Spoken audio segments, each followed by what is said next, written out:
Spirit House here.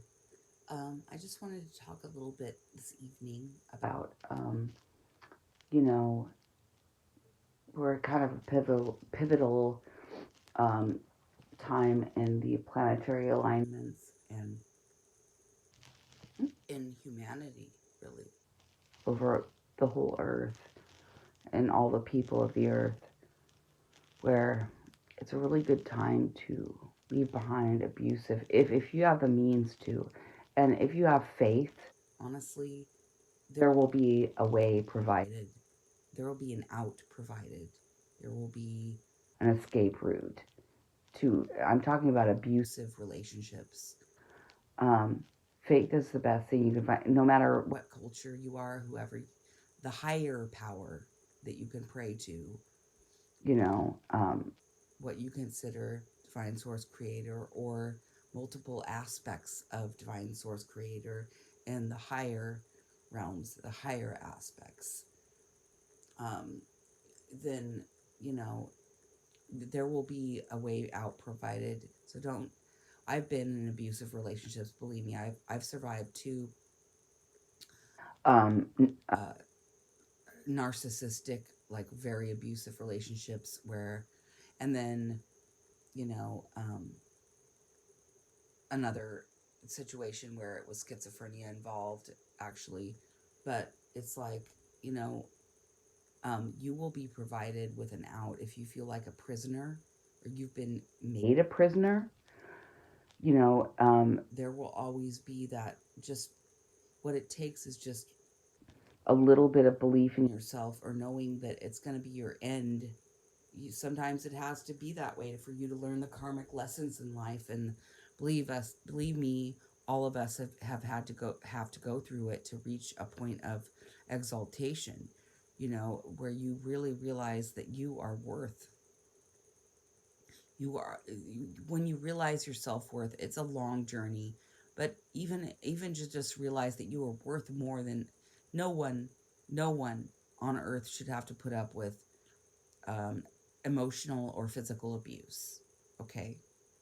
um, God created you because, and I'm sorry, whoever, Allah, whoever you refer to that as, I'm not trying to push religion on anyone. I'm talking about like Christ in my case, but I don't judge anybody, and I've learned, I'm very learned about a lot of world religions, and I have respect, for every cultural difference and religion and things like that. But the thing is, we need to start uh, ignoring divisions and looking at our commonalities and our strengths together, and our, things that we can work on together. And you know um, that's a whole nother video, actually. But I want to tell you that I've been through it, and I got to the point where I really didn't want to live much anymore. And I realized that it was my life. But please don't get to that point. If you're in, and children are no excuse. There are ways. You must first preserve yourself and take care of yourself so that you are able to properly take care of one another. And that's really something that it took me a huge life lesson to learn, because I was always living for I was always like so involved in my advocacy for my kids, and you know being a good wife for a long time, and this and that, and I completely ignored my own needs because I was with somebody that was very selfish and narcissistic, and it nearly killed me. I mean, I did actually die, but it was because of a bunch of other stuff after I left, because of black magic. And I told, when I finally got to the point, and this was, I was in a very dark place at this point because I was sick.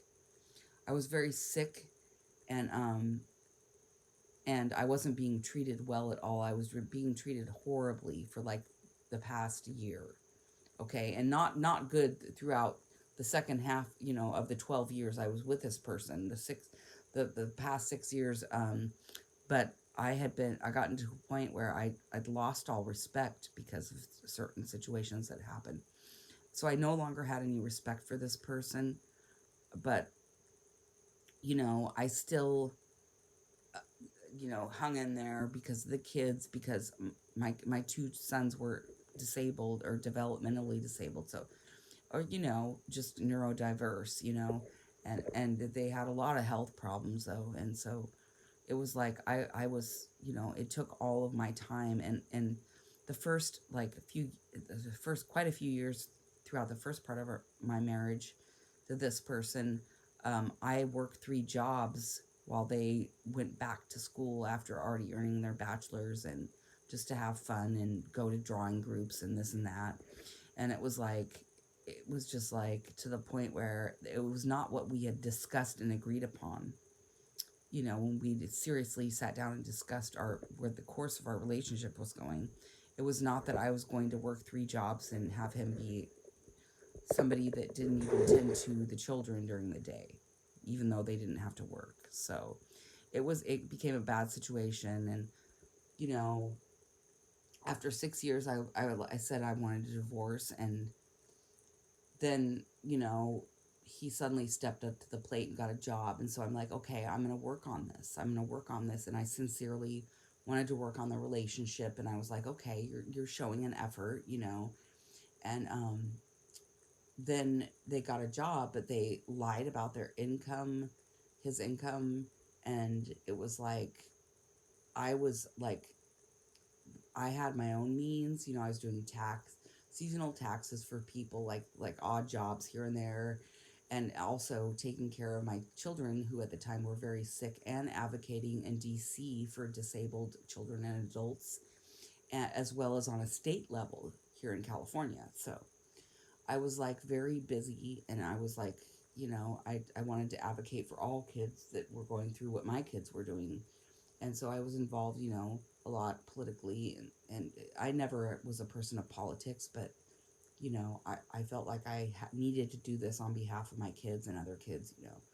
So that's what I did. And I was shown no support. I mean, like in front of friends and things at social gatherings, they would act like they supported me and they were a part of it, but actually it was all my own money that I used to, it was never, I never used any of my husband's money at that time. We had separate accounts. It was like, and then he lied and said he was making half of what he was making, and was actually spending it on things that I won't even name, and like Comic Cons and everything. Like one Comic Con, he spent $13,000.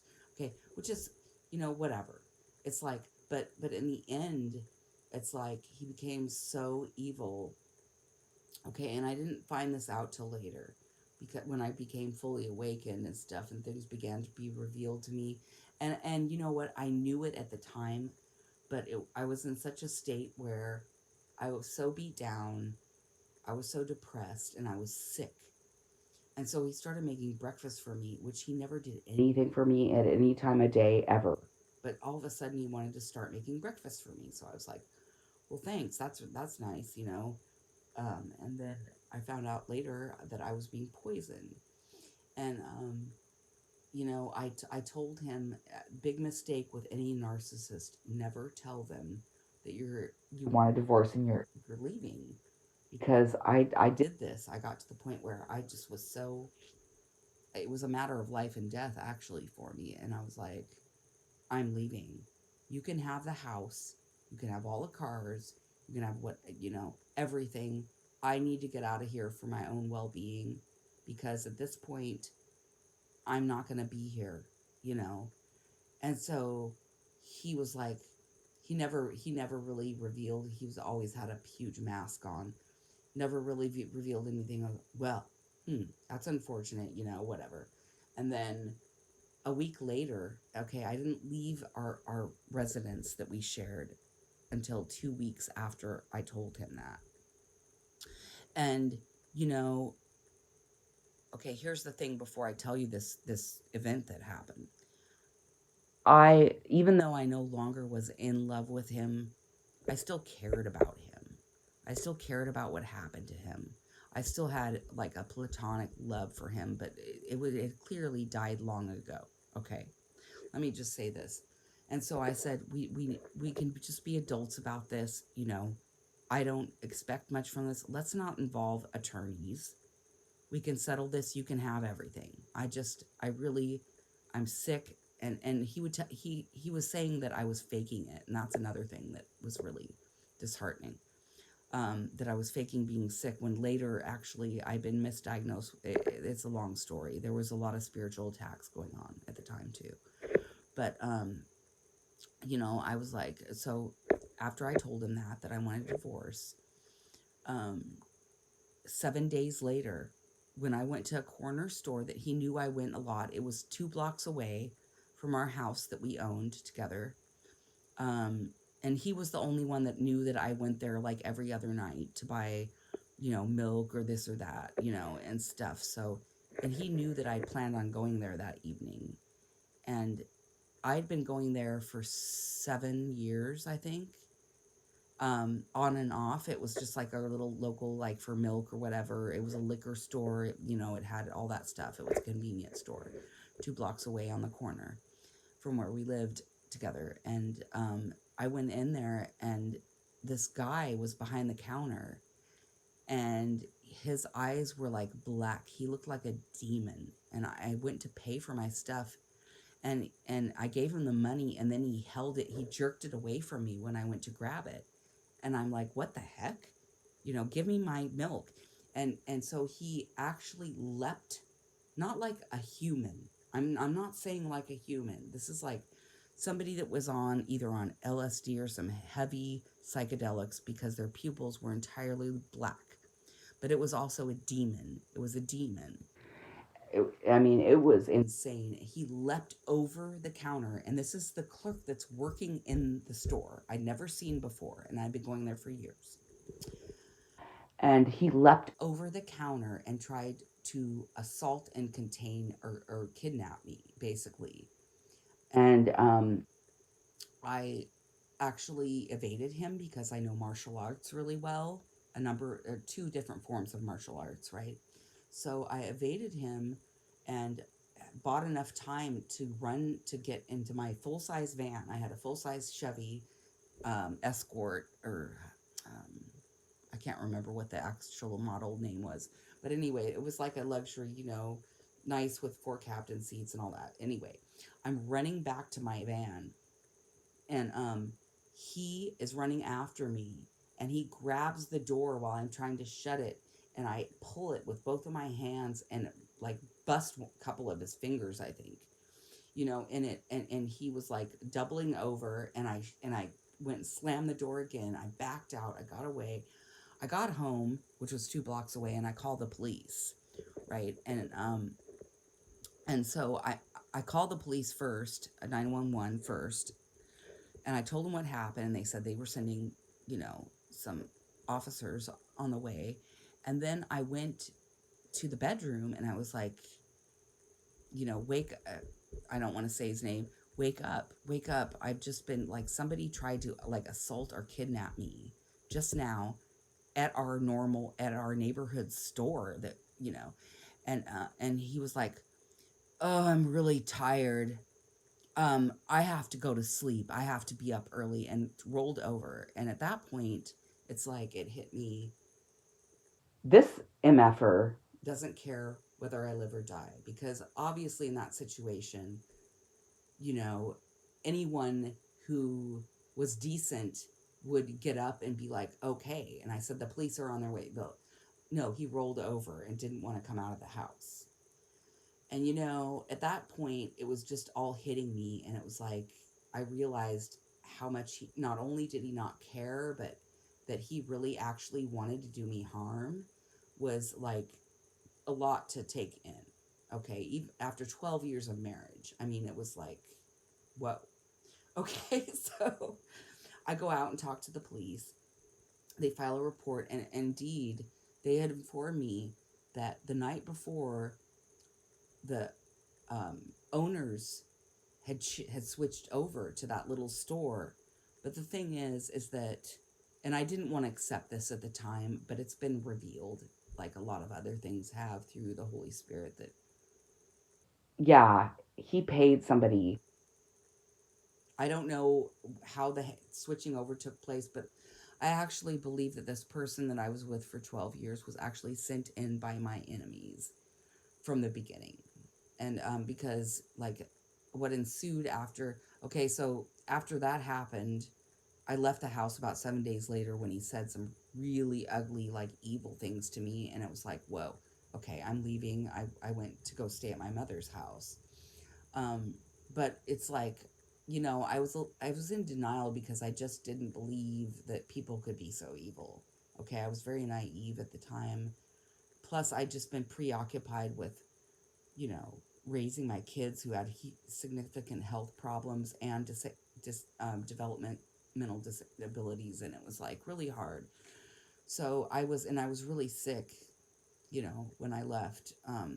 But a lot has been revealed since then, and I just want to tell you, whether it's mental abuse or physical abuse, you really, really need to preserve yourself, especially if you have children.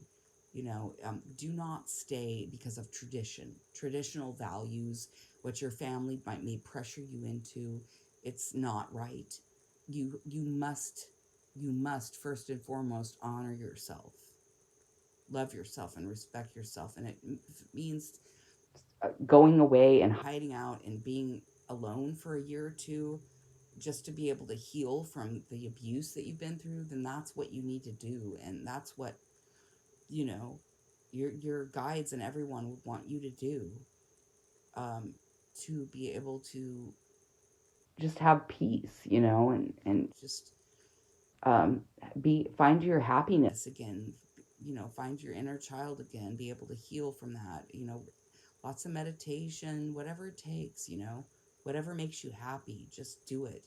The things you never took time to do for yourself before, do. Really nurture yourself, because you'll be so happy in the retrospect. I mean, looking back on it, you'll be so happy that you made that decision, because you are worth it. You are worthy, and, you know, they will get their, as soon as you detach, they will actually get their karma and hopefully learn their lesson in this lifetime.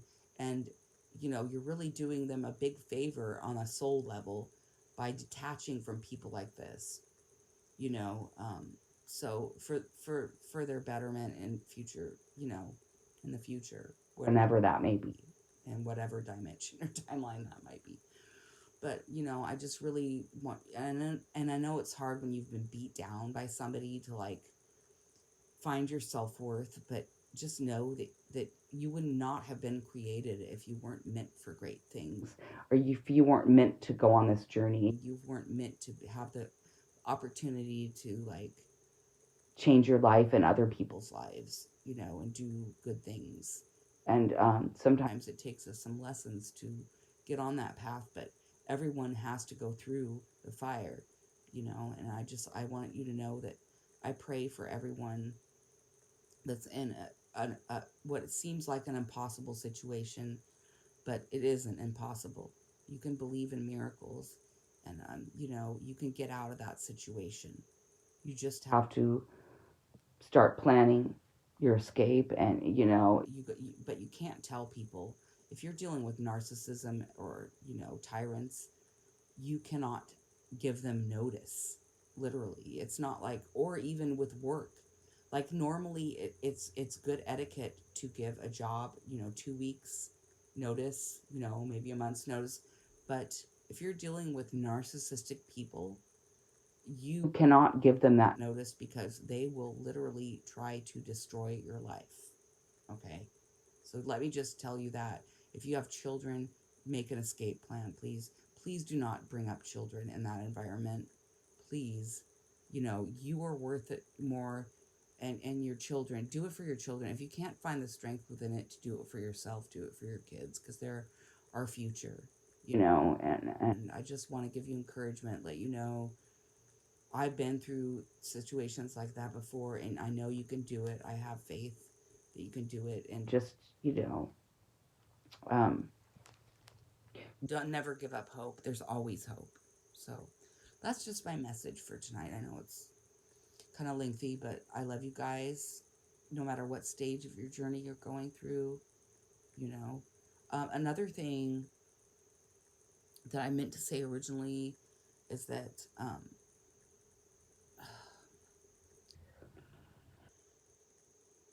you know, when you're in certain relationships like that, you, you know, how can I say this? Well, I'll save this for another video because it's a whole nother topic. I'm not going to go into that tonight.